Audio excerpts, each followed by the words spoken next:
I realized something incredibly profound here in my kitchen this morning. I'm 50 years old, and I'm officially standing at the doorway of a life I didn't plan for. I really believed that if I just worked hard enough, loved hard enough, and stayed loyal long enough, everything would just fall into place.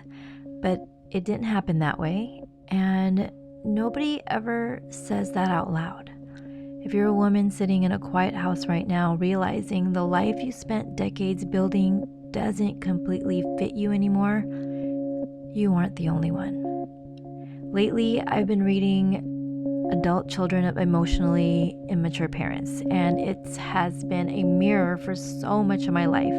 I spent years people pleasing, people chasing, trying to earn love and acceptance, and serving as a full-time caregiver until my auntie passed away at 96. I was always managing the sibling rifts that naturally come with aging parents, and I'm the one in my marriage who addresses the issues that keep repeating and hurting. But when you're the only one in the family willing to have difficult, open, honest, transparent conversations without defensiveness, gaslighting, and blame shifting, after so many years, you end up feeling hopeless and deflated. I remember laying here in bed with Twixie, tracing my decisions that led me here, feeling stuck in heavy loneliness. My 28-year marriage was in a season where we were growing apart. We don't talk enough about the quiet reality of long marriages, how easy it is to fall into a lonely, detached routine, or the financial insecurity that makes you feel trapped when you contemplate what's next.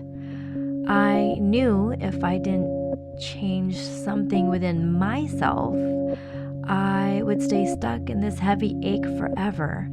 So I made a quiet decision, no grand announcements. I just decided to release my expectations of my husband, my sister, and my mom, and put all that energy back into myself. I started small, walking this trail, breathing, releasing years of caregiving stress from my body, and a beautiful thing happened. When I stopped trying to fix everyone else and focused strictly on my own wellness, my environment started shifting. My husband has been making incredible efforts to change, supporting my education and showing up differently, even sometimes apologizing and taking accountability. But healing a long marriage isn't a straight line. As I study communication and psychology, I find myself listening to therapists talk about concepts like dismissive avoidance, and my old memories and resentments get triggered. It's hard. I have to consciously choose not to punish the supportive man with the wounds from a month or two ago and what has built up over the years. I'm learning that starting over at 50 doesn't mean tearing down everything you built. It means unlearning old cycles so you can step into your truth. That unlearning is exactly what led me to my next big leap. I decided to completely pivot my career. I'm going to college for the first time, soon to graduate with a Bachelor's of Science in Psychology from Western Governors University, and I begin applying to master's programs in October. My ultimate goal? It's to turn my pain into purpose by becoming a licensed marriage and family therapist. I'll specialize in somatic healing, family systems theory, and help facilitate difficult healing conversations. It's a 5-year journey. By the time I finish school and complete my 3,000 supervised hours, I'll be 55 years old, and honestly, I'm proud of that. When I first sat down to map out the math of this dream, I almost talked myself out of it. It is normally an 8-year process, and I study 12 hours a day or more, 7 days a week. So instead of 4 years, I'll have my bachelor's degree in less than 1 year with WGU, master's degree in 2 years, and 3,000 supervised hours. It's a minimum of 2 years. I looked at the calendar and realized I'll be 55 by the time I finally get fully licensed.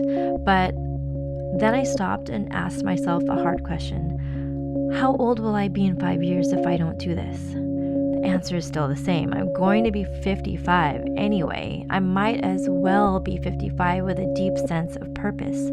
This season is about building deep girlfriend relationships as a support system, baking bread, and learning to let things rest and rise in their own time. We need spaces where we can show up without our masks on.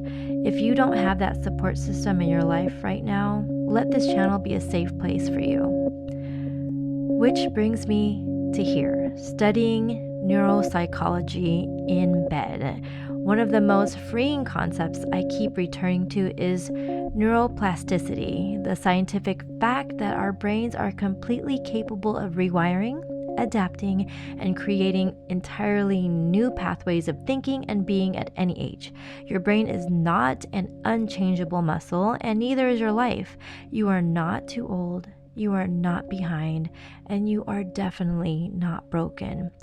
You are simply at the doorway of your next chapter. Before you go, let's talk in the comments. What is one area of your life that you are secretly wishing you could reinvent right now? Tell me your story below. I'm reading every single one. And if you want to navigate this 5-year journey to licensing with me, hit like and subscribe. Let's do it together. I'm here. I'm right here with you.